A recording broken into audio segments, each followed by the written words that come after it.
Baik, terima kasih. Assalamualaikum warahmatullahi wabarakatuh. Kita lanjut lagi ya, mata kuliah manajemen project. Secara singkat, saya akan menjelaskan tentang siklus hidup project atau project life cycle yang sering kita kenal. Nah, ini menjadi tindak lanjut dari eh, kemarin yang sudah kita laksanakan di dua pertemuan sebelumnya. Nah, kita akan mengambil nanti yang in detail adalah case IT project. Nah, project life cycle itu sangat tergantung, khususnya di bagian detail, in detailnya tergantung kepada jenis projectnya. Nah, jenis projectnya sejak awal sudah saya sampaikan karena kita adalah orang manajemen, kita bisa any project. Apakah itu project IT yang kita tangani, apakah itu project konstruksi, atau apakah itu kita kemudian project pameran, bazar gitu, atau juga seminar atau pentastik ya pentas musik dan sebagainya. Semua itu adalah project yang nanti akan coba kita gambarkan dalam proses yang nantinya kita akan fokus bagaimana menyiapkan project itu. Next. Nah, di pembelajaran ini kita ingin mahasiswa itu mampu ya, masa mampu membedakan antara project dan program. Ini sudah ada di modul yang khusus ini Anda bisa baca sendiri apa bedanya project dan program. Nah, yang kedua, saya akan fokus menjelaskan lagi tentang tahapan siklus project. Nah, dan apa saja yang dikerjakan dalam setiap tahapan itu. Nah, ini penting. Nanti saya akan menstimulus secara singkat Anda kemudian memperkaya sendiri materi-materi yang belum saya sampaikan bisa diperkaya dengan sumber yang ada. Termasuk juga beberapa hal nanti di akhir ada pertanyaan yang saya sampaikan juga. Baik. Nah, proyek ya, kita bicara proyek ya. Proyek adalah kegiatan yang memiliki batas waktu, ya, tujuan tertentu, sumber daya yang dialokasikan untuk mencapai tujuan tersebut. Jadi dia punya batas waktu, punya juga alokasi sumber daya yang terbatas. Nah, dan node-nya adalah proyek bersifat sementara. Sedangkan program itu adalah ya, program adalah sekelompok proyek. Jadi set of project itu adalah program. Jadi kumpulan dari proyek program, kumpulan dari proyek yang terkait dan terorganisir. Untuk apa? Untuk mencapai tujuan yang lebih besar. Nah, jadi kira-kira itu proyek terdiri dari beberapa proyek program terdiri dari beberapa proyek, kemudian tujuannya lebih luas dan kompleks daripada proyek tunggal yang mau kita bahas ini. Baik. Nah, kita masuk ke siklus project ya. Secara singkat kita akan masuk ke siklus project. Coba kita lihat ya. Secara umum ya dalam buku-buku ada beberapa model penyajian, tapi kalau kita lihat dari sini tahapannya adalah ini hampir sama ya. Pertama adalah initiating ya. Itu ada proses namanya initiating, kemudian perencanaan ya, planning, kemudian executing ya, dilaksanakan setelah dilaksanakan kemudian pengendalian atau controlling. Setelah itu tahap akhir adalah penutup ya, closing dari sebuah project. Nah, ini siklus hidup dari project. Ya, jadi siklus itu ada siklus produk dan siklus project ya. Ada siklus program bisa jadi ya, siklus produk itu berbeda. Nanti Anda bisa pelajari sendiri bagaimana perbedaannya. Tapi ini kita bicara siklus project. Nah, ini kalau coba kita lihat tarik lagi dengan model yang lain gitu, walaupun intinya sama, ini konsepsi initiating ya setara, kemudian perencanaan ini planning proses gitu kan, eksekusi itu juga nanti bagian dari pelaksanaan ya, executing dan controlling bisa jadi satu di sini. Kemudian tahap operasi. Ya, ini setelah di closing projectnya ini ada deliverable ya. Ada pemberian kemudian dioperasikan atau go live kalau proyek IT. Nah, jadi ini beberapa perbedaan, tapi yang jelas yang mesti kita pahami adalah tahapan ini, tahapan inisiasi ya, konsepsi ini apa yang harus ada gitu kan. Nah, beberapa hal ini disebutkan kan konsepsi itu harus ada inisiasi, analisis kelayakan. Nah, tapi kalau misalnya kita bicara initiating di sini nih, ini outputnya adalah project charter. Nanti kita lihat di versi yang lain. Project charter itu apa? project charter itu adalah semacam KAK atau TOR, kerangka acuan kerja, term of reference ya, kira-kira begitu. Kalau analis kelayakan ya studi kelayakan, proyek ini layak, doable or tidak, ya merugikan atau menguntungkan, itu sejak awal sebelum dilaksanakan harus di justifikasinya harus ada. Oke, kalau memang cost and benefitnya lebih untung benefitnya, lebih banyak benefitnya, maka proyek itu go. Kemudian tahap planning, ya planning proses ini perencanaan. Apa yang kita lakukan? Ada scheduling, ada budgeting, ya membuat anggaran berapa kebutuhannya. Nanti di scheduling, nanti kita belajar nih di sini paling banyak nih ada pembuat schedule dengan metode Gantt chart, ada metode PERT, ada critical path method gitu ya. Nanti kita coba akan bersama-sama kita bahas nanti. Ini yang penting sekali kalian harus bisa kuasai. Kemudian sumber daya. Sumber dayanya apa saja yang dibutuhkan? Mesin, material, mens itu kita tentukan juga. Kemudian identifikasi risiko dan mitigasi risiko. Risiko proyek itu adalah mitigasinya bagaimana. Kemudian staffing ya, menyusun staffing. Kebutuhannya apa, SDM-nya seperti apa, yang internal di mana, yang eksternal bagaimana. Itu ada staffing. Kemudian setelah itu tahap pelaksanaan eksekusi. Ini tahapan yang paling besar ya. Memakan resource yang paling besar dan biaya yang paling besar. Ini eksekusi. Makanya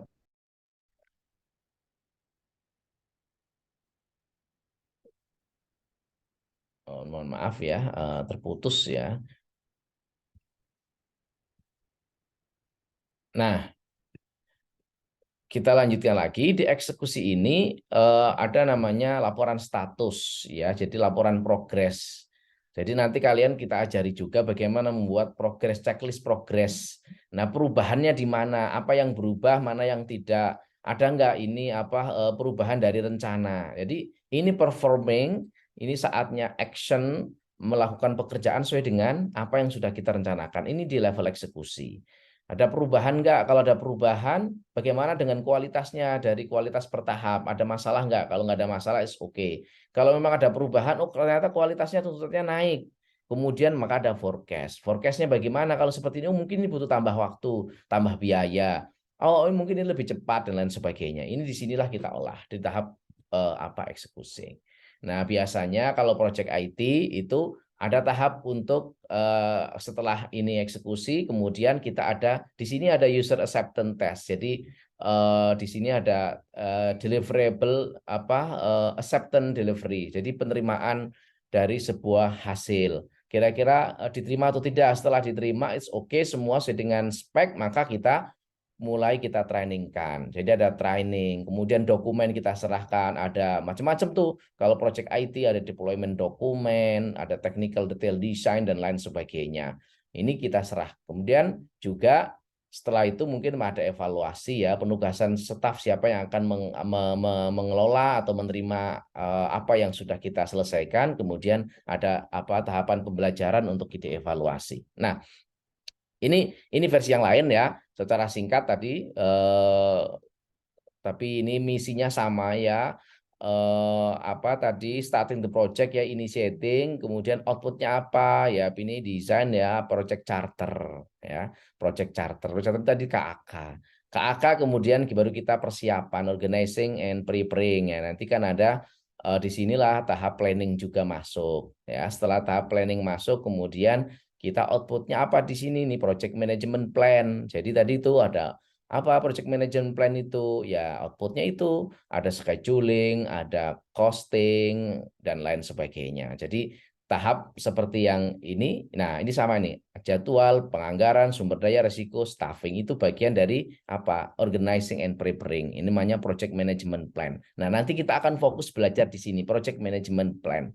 Jadi tugas besar kita pun membuat project management plan karena kita as a manager.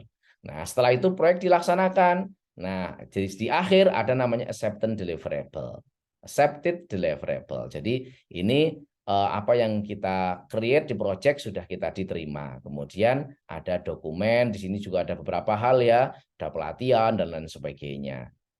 Ini tahapan secara umum. Jadi kalian sudah bisa membayangkan, ini sebagai inisial awal untuk belajar, nanti kalian terus dibaca, Dan setelah itu ya ini juga ada beberapa keterangan secara teks secara lebih detail. Inisiasi itu apa outcome-nya gitu kan ya, di sini biasanya project charter, business case atau project charter, yaitu tadi apa namanya term of reference, scope gitu ya, scope-nya dilakukan di sini di project charter. Kemudian planning, processing ya. Jadi tadi kalau kita bahasanya adalah kita membuat WBS nih, work breakdown structure. Nah, ini yang nanti di sesi selanjutnya akan kita bahas bagaimana membuat work breakdown structure dan scope kerja ya, scope dari kerja ini kita akan kemudian yang ini akan kita jadikan bahan untuk membuat schedule project dan juga rencana biaya, cost estimate itu. Nah, setelah itu executing ya, pelaksanaan. Apa outcome-nya? Yaitu pelaksanaannya kan bisa macam-macam projectnya ya. Projectnya itu bisa produk, bisa service ya. Jadi create produk ya, membuat barang, membuat bangunan, membuat robot atau membuat aplikasi atau juga service ya. Service di sini apa misalnya? Ya, tadi mengadakan pameran, mengadakan bazar dan lain sebagainya. Ini service atau pentas musik dan lain sebagainya. Nah disinilah apa outputnya ya unjuk kerja ya, unjuk kerja untuk menyelesaikan kerja-kerja yang sudah dideskripsikan dalam perencanaan aktivitas, planning activities ya dalam rencana kita di project management planning. Kemudian monitoring and controlling ya. Monitoring and controlling itu adalah secara reguler kita memonitor, mengukur progres untuk memastikan bahwa apa ya, tim project ini bisa memenuhi apa yang menjadi target dari project. Ini memastikan kita kontrol minggu pertama, minggu kedua, minggu ketiga, sampai dengan minggu keberapa akhir dari batas delivery project. Itu untuk mengukur ya, outcome-nya apa? Ya, measuring progress ini adalah laporan progres ya. Kemudian monitoring deviation ya, tingkat penyimpangannya berapa persen. Ya, hari ini apa? Ini untuk nah, kalau kita melihat ada penyimpangan, kita melakukan corrective action. Misalnya bangunan kita ini bangun rumah atau bangun gedung unun yang di belakang ini sudah bulan Maret, tapi ternyata belum selesai semua. Sudah akhir Maret, targetnya padahal Maret selesai. Sampai finishing dipakai, oh ternyata belum. Berarti ada corrective action. Apa yang perlu di crash program, percepat, dan lain sebagainya. Ini contoh. Kemudian closing, penutupan ya. Jadi formalizing acceptance, jadi ada berita acara serah terima kira-kira begitu ya. Jadi ada bahwa ini proyek telah selesai. Kalau memang ada pelatihan juga kita ada pelatihan. Kemudian ada closing dokumen. Jadi ada berita acara serah terima pekerjaan, termasuk juga sebelum berita acara ada cek dari pekerjaan. Jadi kalau dalam project IT namanya ada user acceptance test UAT ya. Nanti kalau kita lihat ya coba. Nah, di sini nih kita lihat ini tahap executing dari project ya. Saya akan jelaskan. Ini tahapnya kan begini, tahap pelaksanaan nih, identifikasi kebutuhan gitu dan analisis, kemudian desain, ya, rancangan, kemudian pemrograman, kemudian testing, kemudian go live. Ini tahap pelaksanaan ya, tahap pelaksanaan sampai dengan penutupan, tapi ada go live ya, indikatornya sebelum di closing. Nah, apa kalau dalam perencanaan project ya kita detailkan nih di dalam perencanaan ada kick off meeting. Jadi ada pertemuan awal saat project itu dirilis. Kemudian melakukan recruitment gathering. Ini kita juga kembali mencari informasi sebanyak-banyak tentang kebutuhan dari calon user atau project owner. Dia pinginnya apa sih, project yang kayak apa, IT yang kayak apa, yang speknya kayak apa, bener nggak kayak gini yang dituliskan di KAK. Ada perubahan atau enggak. Ini di requirement gathering kita pastikan. Semua sudah, kemudian kita lihat juga informasi sekarang adanya seperti apa di perusahaan. Existing aplikasi kayak apa. Kemudian kita gap analisis. Nah, setelah ada laporan gap, maka muncullah apa yang harus kita kerjakan. To be membuat harapan dari project owner. Nah, semua sudah ada. Kemudian apa ini work produknya? Ini dokumennya yang kita deliver, misalnya dokumen gap analisis, laporan pendahuluan. Nah, ini seperti ini contohnya. Kemudian setelah ini selesai, sudah ada laporan gap analisis, kemudian kita rancang, kita desain. Nah, ini biasanya IT engineer khususnya yang menangani bidang desain, ya, desain engineer atau UI UX itu melakukan pekerjaan untuk membuat UI UX. Kemudian membuat entity relation apa namanya diagram, ya, ERD, dia membuat ERD, membuat use case ini di sini di tahap perencanaan ini. Kemudian apa deliverynya? Mockup, kemudian dokumen SRS. Software request specification ini IT banget nih. Kalian yang manajemen enggak apa-apa, yang penting pernah dengar. Nanti kalau kalian ingin jadi project manager di bidang manajemen tahu, oh ternyata kalau bikin aplikasi itu macam-macam tuh, ada ERD, ada use case, ada UI UX, ada buat mockup, ada namanya dokumennya namanya SRS, software request specification. Ya oke, ini pengetahuan kita. Kemudian tahap pemrograman atau coding, ya. Coding itu ya kita juga untuk coding kita menyiapkan juga server untuk pemrograman atau server development, kemudian kita coding. Coding selesai semua sesuai dengan apa yang ada dalam dokumen SRS ini yang dimintakan, fungsionalnya kalau ada kita semua define di sini, kemudian jadilah aplikasi, baik itu yang meliputi front end maupun back end. Kemudian laporlah kita dengan laporan progres. Apa yang kurang, apa yang sudah cukup, nanti kita minta testing ke user. Jadi ada namanya user acceptance test. Unit testing ini dites oleh kita sendiri sebagai developer, sebagai pengembang, kemudian kita tes. Setelah dites sesuai dokumen yang disyaratkan, oke, cocok, selesai, buatlah berita acara dokumen user acceptance test dan juga dokumen user manual final. Ini sudah selesai testing, udah closing gitu kan, ya. Tahap hampir closing nih. Setelah itu kita mau go live, ya. Go live, kita coba nih, ini tahap pengakhiran sebentar lagi nih, go live. Kemudian setup server production, kemudian bikin deployment dokumen, ini go live.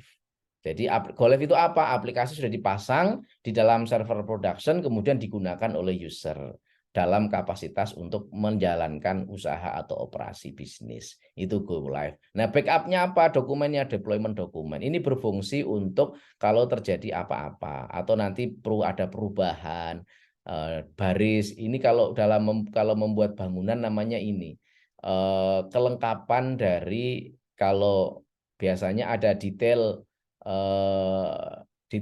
apa namanya, detail desain gitu, ini adalah gambar terpasang atau apa namanya ya, ya coding yang dipasang, jadi gambar terpasang. Jadi perencanaan ada, pelaksanaan ada. Jadi belum tentu gambar yang dibuat itu sama dengan gambar yang dibuat. Jadi gambar rencana sama gambar pelaksanaan. Ini adalah gambar pelaksanaan.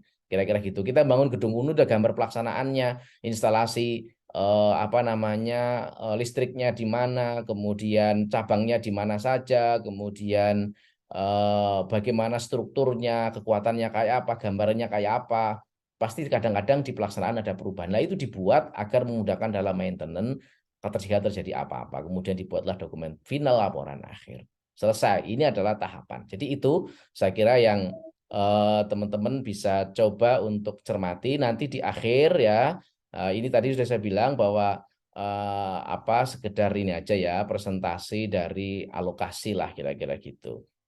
Spending more apa, time on planning should pay off in execution. Jadi kita juga harus mencermati bahwa dalam tahap eksekusi ini pasti membutuhkan waktu dan biaya yang paling banyak. Kira-kira itu ini pesannya. Dan apa, yang terakhir, kita mesti menjawab beberapa pertanyaan untuk kontrol pemahaman kita sambil kita mencari sumber lain. Apa itu project life cycle? Tujuan dari tahap inisiasi dalam project life cycle. Kemudian apa yang dilakukan selama tahap perencanaan? Apa itu deliverable dalam project life cycle? Mengapa penting untuk melakukan pengawasan dan kontrol selama tahap pelaksanaan dalam project life cycle? Apa yang dilakukan selama tahap penutupan dalam project life cycle? Apa yang dimaksud dengan perubahan lingkup dalam project life cycle? Nah, ini ada perubahan lingkup ya. Kalau dalam project IT kadang-kadang namanya change request, kira-kira begitu. Ada permintaan perubahan. Apa itu manajemen risiko dalam project life cycle? Apa yang dimaksud dengan fase kontrol kualitas dalam project life cycle? Nah, ini beberapa pertanyaan, nanti kita pengayaan dengan menjawab beberapa. Setelah Anda belajar ini, Anda jawab secara mandiri, kemudian nanti ada uji coba kuis Dan saya harapkan semua jujur dalam kuis pilihan ganda atau objektif. Jangan sampai ada yang sekian detik selesai, tapi karena menggunakan mesin pencarian kemudian ditemukanlah jawaban. Saya harap ini tidak, karena kalian ingin mengetes betul pemahaman kalian terhadap delivery materi hari ini. Sekian, terima kasih. Anda bisa melanjutkan lagi dengan apa namanya tahap selanjutnya. Assalamualaikum warahmatullahi wabarakatuh.